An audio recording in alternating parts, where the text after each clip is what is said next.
Barley புல்வகை தாவரம். இது குளிர் பிரதேசத்தில் விளையக்கூடிய தாவரமும் கூட. மேற்கு ஆசியா, வட ஆப்பிரிக்க பகுதிகளில் காட்டு வகை பார்லியானது விளைவிக்கப்படுது. உலக அளவில் பெரிய நிலப்பரப்புல பார்லியை விவசாயம் செய்யக்கூடிய நாடு அப்படின்னா அது ரஷ்யா தான். அதற்கு அடுத்தபடியாக கனடா, உக்ரைன், ஸ்பெயின், துருக்கி போன்ற நாடுகள் எல்லாமே வருது. திபெத்தில் வீடுகளிலேயே பார்லியை விவசாயம் செய்கிறாங்க. இந்தியாவை பொறுத்த அளவுக்கு வட மாநிலங்களில் தான் பார்லியானது விளைவிக்கப்படுது. இந்தியாவில் விளையக்கூடிய பார்லியில 40% விளைவது உத்தரப்பிரதேசத்துல தான். அதற்கு அடுத்தபடியாக பஞ்சாப், ஹரியானா, ஹிமாச்சல் பிரதேஷ் போன்ற மாநிலங்கள் எல்லாமே வருது. தமிழகத்தை பொறுத்தளவுல நீலகிரி மாவட்டத்தில் இருக்கக்கூடிய கிராமப்புறங்கள்ல பார்லியும் கோதுமையும் சேர்த்து வீட்டு தேவைகளுக்காக கொஞ்சமாக பயிர் செய்யப்படுது.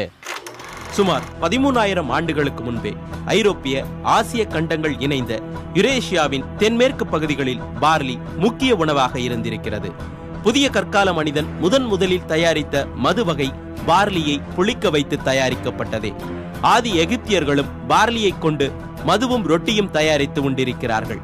கிமு 2800 சேர்ந்த பாபிலோனிய கல்வெட்டு ஒன்றில் பார்லியை கொண்டு மது தயாரிப்பது எப்படி என்பது விரிவாக விளக்கப்பட்டுள்ளது. கிமு 1750 சேர்ந்த பாபிலோனிய அரசர் ஹமுரபியின் சட்டங்கள் மூலமாக தொழிலாளர்களுக்கு கூலியாக பார்லி வழங்கப்பட்டிருப்பது தெரிய வருகிறது. குறைந்த அளவில் பார்லி ரொட்டிகளையும் சிறு அளவிலான மீன்களையும் பெருக்கி இயேசு கிறிஸ்து ஆயிரக்கணக்கானோருக்கு உணவளித்ததாக பைபிள் சொல்கிறது.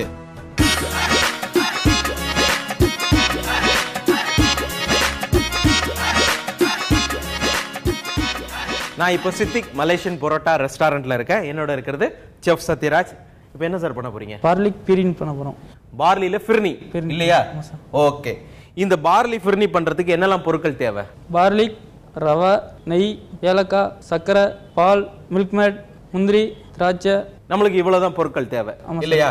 இப்ப பார்லியை நீங்க என்ன பண்ணி வச்சிருக்கீங்க? பார்லி வந்து 1 hour தண்ணியில போட்டு ஊற வச்சிருக்கேன் சார். ஓகே. அது வந்து ஆஃப் பாயில் பண்ணி எடுத்து வச்சிருக்கேன் சார். ஓகே. 1 hour முதல்ல தண்ணியில ஊற வச்சிட்டு அப்புறம் ஆஃப் பாயிலா வேக வச்சு எடுத்து வச்சிருக்கீங்க சார். ஓகே. பார்லி ரெடியா இருக்கு.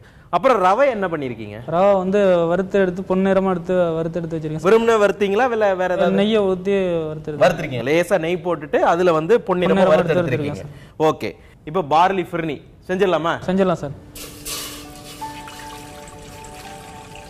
ஒரு கப் அளவுக்கு நம்ம தண்ணி எடுத்துக்கலாம் இல்லையா? ஆமா சார். ஓகே. இப்போ தண்ணி வந்து கொதிச்சிச்சு சார். இப்போ வந்து பால் ஆட் பண்றோம் சார்.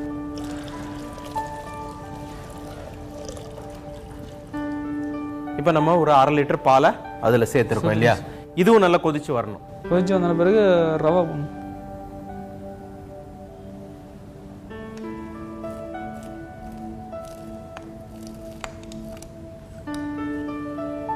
இப்போ நம்மளுக்கு ரவையை போட்டுட்டு நல்லா கிண்டி கொடுக்கணும் இல்லையா? இல்லைன்னா அடி பிடிச்சிடும் சார். இல்லைன்னா கட்டி ஆயிடும் ரவை. கட்டி ஆயிடும் ரவை. ஓகே. அதுக்கு அடுத்தது என்ன சேர்க்கணும்? பார்லி ஆட் பண்ண போறோம் சார். பார்லி பாதி வேக வச்சிருக்கக்கூடிய பார்லி ஆட் பண்ணணும். பார்லியை ஆட் பண்ணணும். இப்போ ஆட் பண்ணிடலாமா? ஆட் பண்ணலாம். ஓகே.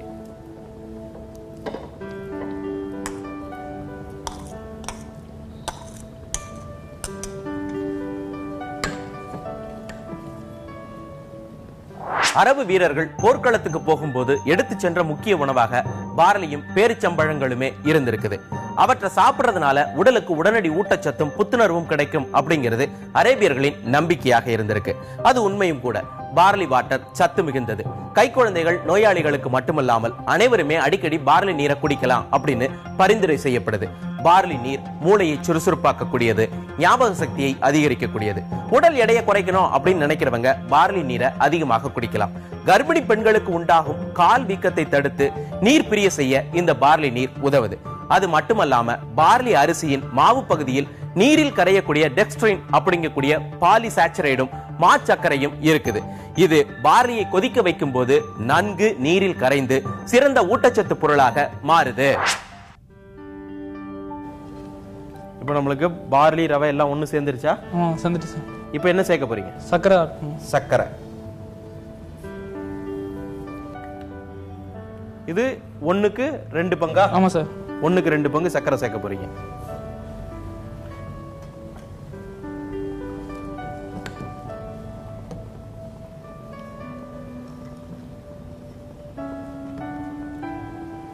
சார் இதுக்கு பிறகு மில்க் மேட் சேர்க்கணும் சார். இப்போ மில்க் மேட் சேர்க்க போறீங்க இல்லையா? இந்தாங்க.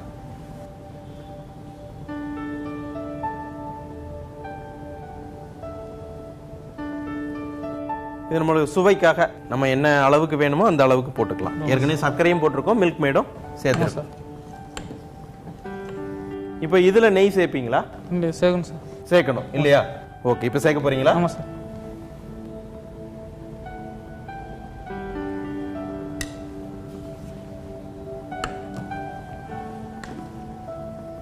இப்போ நம்மளுக்கு ஃபிர்னி ரெடி ஆயிருச்சா?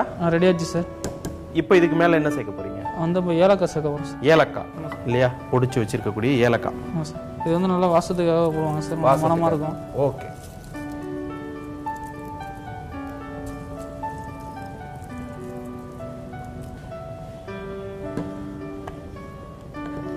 இதுக்கு மேல வந்து நெய்யில முந்திரி திராட்சையை வறுத்து போட்டீங்கன்னா ready sir. Barley phirni ready. Ready sir.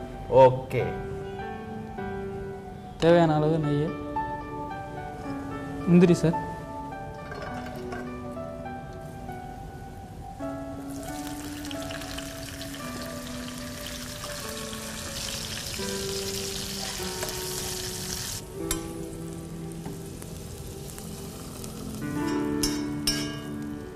Barley phirni ரெடியா இருக்கு. சுட சுட டேஸ்ட் பார்த்துடலாம். பார்த்துலாம் இல்லையா? நெய்யினுடைய மனம் தூக்கலா இருக்க. வா, அந்த ரவை பார்லி இந்த பால்ல அப்படியே வந்து ஒன்னோட ஒன்று சேர்ந்து இருக்கு. இனிப்பு அளவா இருக்கு. மொத்தத்துல இந்த பார்லி ஃபிர்னி பிரமாதமா இருக்கு.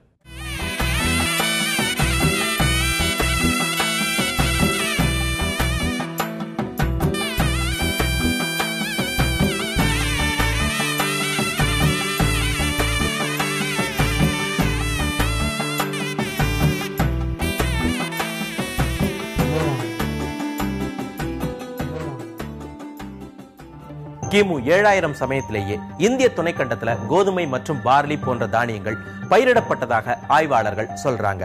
பலுஜிஸ்தானத்தில் இருக்கக்கூடிய மெஹர்கட் என்ற தொல்லியல் தளத்துல நடந்த ஆய்வுகளின் மூலம் இது உறுதி செய்யப்பட்டிருக்குது. மொஹஞ்சதாரோவுல கோதுமையுடன் பார்லியும் முக்கியமான தானியமாக விளைவிக்கப்பட்டது கண்டுபிடிக்கப்பட்டிருக்குது. சிந்து சமோலி நாகரிகத்துல கிமு 4000 கிமு 1700 காலத்தை சேர்ந்த தொல்லியல் தளமான சன்குதுரு என்ற இடத்துல பார்லி முக்கியமான உணவாக இருந்தது கண்டுபிடிக்கப்பட்டிருக்குது. வஹபதா கிபி 7ஆம் நூற்றாண்டுல வாழ்ந்த இந்திய ஆயுர்வேத அறிஞர். இவரது குறிப்புகளின்படி 7ஆம் நூற்றாண்டுல இந்தியாவின் சில பகுதிகளில் அரிசியை போல பார்லியும் அடிப்படை உணவாக இருந்திருக்கு அப்படிங்கறத நாம தெரிஞ்சுக்க முடியுது.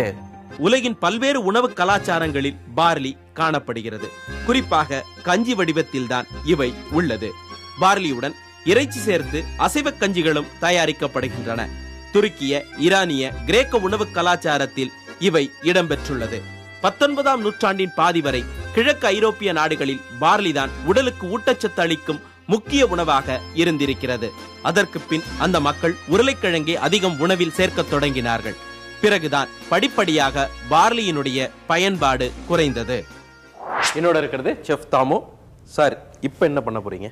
பார்லியும் மட்டனை வச்சு ஒரு பார்லி மட்டன் மசாலா பண்ணலாம். இது செய்யறதுக்கு நம்மளுக்கு என்னெல்லாம் தேவை? பார்த்தீங்கன்னா பார்லி மெயின், மட்டன், தக்காளி பழத்தை ஒரு வேக்காடு கொடுத்துட்டு அதுக்கப்புறம் தோல் மொத்தம் பிரித்து வச்சுருக்கோம். வெங்காயம், இந்த 3 வந்து கேப்சிகம், கொத்தமல்லி, பூண்டு, மிளகாத்தூள், மஞ்சத்தூள், தனியாத்தூள், எண்ணெய், அன்னாசிப்பூ, ஏலக்காய், லவங்கம், பட்டை, மராட்டி மூக்கு, மிளகுத்தூள், இஞ்சி பூண்டு அரவை. ஓகே.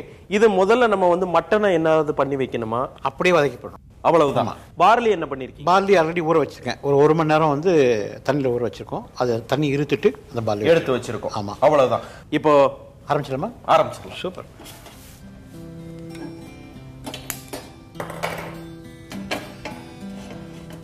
இன்னொன்று, இந்த மட்டன் சொல்லும்போது மெலிசாக கட் பண்ணணும். அதாவது இந்த விரல் சைஸில் கட் பண்ணால் குயிக்காக வெந்துடும். ஓகே.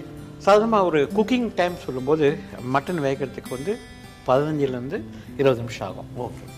இப்போ சிக்கன் அப்படின்னா 8 நிமிஷத்தில் ஆகிடும். ஓகே. அதுவும் மெயினாக வந்து இந்த லெக் பீஸ் எடுத்தோன்னா 8 மினிட்ஸில் ஆகிடும். ஓகே. எறாவும் மீனும் 4 நிமிஷம். அதுக்கு மேலே குக் பண்ணோம்னா ரப்பர் மாதிரி ஆகிடும். முட்டை வந்து அகைன் 8 மினிட்ஸு. அப்போ தான் உங்களுக்கு அழகாக அந்த வெள்ளை எடுக்க முடியும். இதுக்கு மேலே நீங்கள் குக் பண்ணும்போது எல்லாமே வந்து ஒரு நாறு மாதிரி வந்துடும்.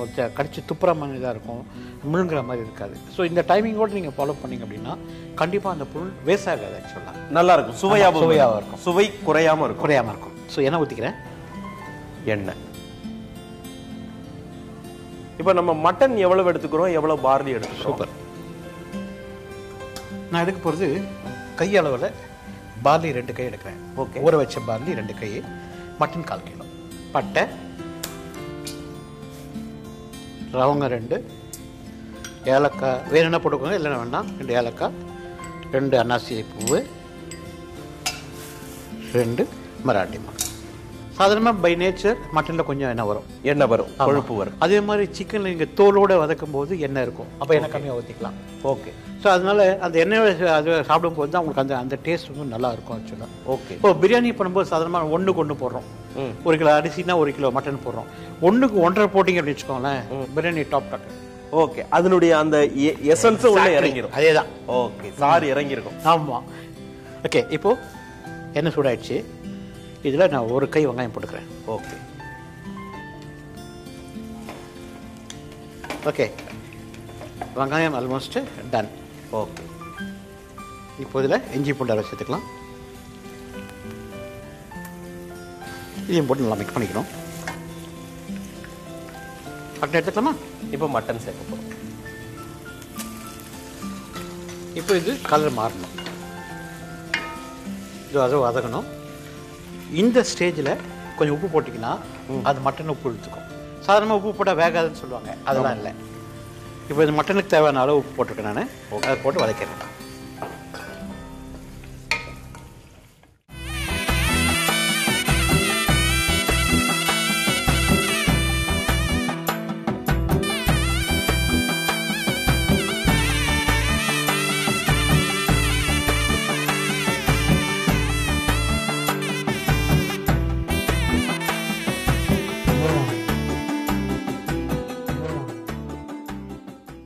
உலக அளவுல பார்லியை கொண்டு மால்ட், ஊட்டச்சத்து பானங்கள் அதிக அளவுல தயாரிக்கப்படுது.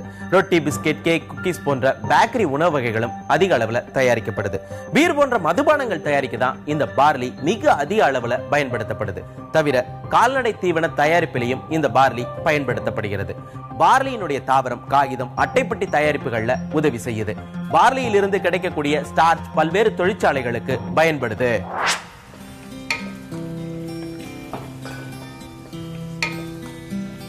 சூப்பராக வந்துடுச்சு. இப்போது நான் தக்காளி பழம் ஆட் பண்ணுறேன். இது வந்து வேக வச்சு தோலை உரிச்சு தக்காளி பழம்.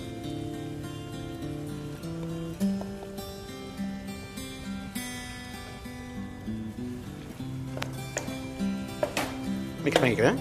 ஓகே. இதில் பார்லி ஆட் பண்ணிக்கிறேன். 2 கை பார்லி. 1 மணி நேரத்துக்கு பிறகு அது தண்ணி இருத்துட்டு அதை பார்லி ஆட் பண்ணிடுறேன். இப்போது இந்த capsicum, different colours of capsicum இப்போ ஆட் பண்ணுறேன். Red capsicum, green capsicum and yellow capsicum mix பண்ணிடுறேன்.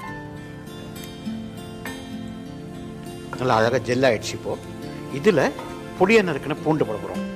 இப்போது காரம் போட போகிறோம். மிளகாத்தூள், மஞ்சத்தூள், தனியாத்தூள். மிளகாத்தூள், மஞ்சத்தூள், தனியாத்தூள். எப்பவுமே 1 பாகம் மிளகாத்தூள் அப்படின்னா 1.5 பாகம் தனியாத்தூள் போடணும். இப்போ அரை உப்பு தான் நம்ம போட்டிருக்கோம். ஓகே. மீதி அரை உப்பு இப்போ போட்டுருவோம். இப்போது இதில் கொஞ்சம் தண்ணி ஊற்றிடுவோம். தண்ணி நம்ம கன்சிஸ்டன்சி பார்த்து ஊற்றிக்கணுமா? இப்போ இது வந்து ஒரு குழம்பு மாதிரி இருக்கிறதால நீங்கள் குக்கரில் வேக வைக்கிறதா ஒரு 1.5 கிளாஸ் தண்ணி விட்டால் போதும், 1/4 கிலோக்கு. ஓகே. இப்போ இதில் வேக வைக்கிறதால 2 கிளாஸ் தண்ணி ஊற்றுவோம். ஓகே.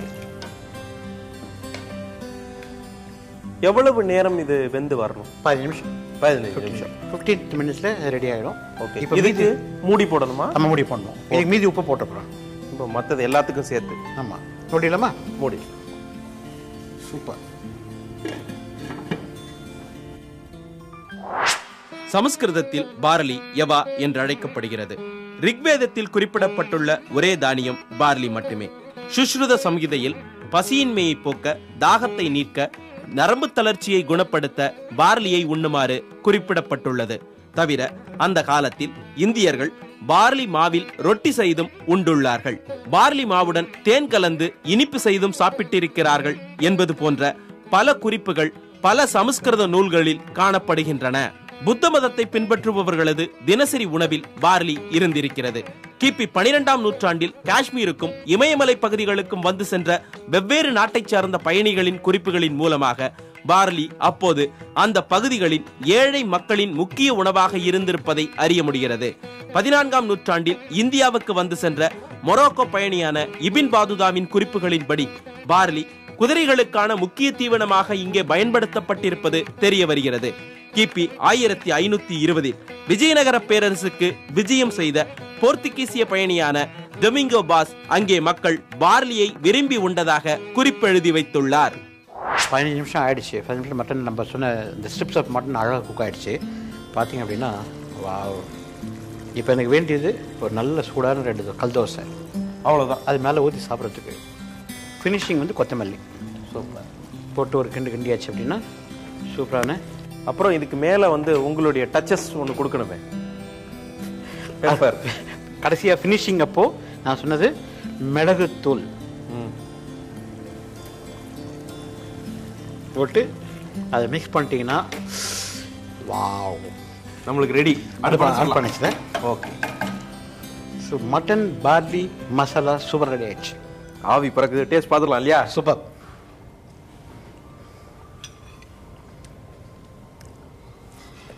ஆஹா, அந்த எச்சில் ஊறுது அப்படின்னு சொல்லுவோம்ல, அதுதான் அந்த மிளகுனுடைய அந்த சின்ன காரத்தோட அந்த சாறு, மட்டன் சாரோட சேர்ந்து இருக்கு இல்லையா? இந்த மசாலா பிரமாதமா இருக்குங்க. பார்லியில 8 அத்தியாவசிய அமினோ அமிலங்கள் இருப்பதாக கண்டுபிடிக்கப்பட்டிருக்குது. உடைக்காத முழு பார்லியை சமைச்சு சாப்பிடும் போது அது ரத்தத்தில் இருக்கக்கூடிய சர்க்கரையினுடைய அளவை கட்டுப்படுத்துவதாகவும் ஆய்வுல நிரூபிக்கப்பட்டிருக்குது. அப்புறம் என்னங்க, பார்லியை வெளுத்து கட்டலாம். மீண்டும் மற்றொரு கொஞ்சம் சோறு கொஞ்சம் வரலாறு நிகழ்ச்சியில வேறொரு உணவின் வரலாறை பார்க்கலாம், பேசலாம், சுவைக்கலாம். மீண்டும் சந்திப்போம். பாய்.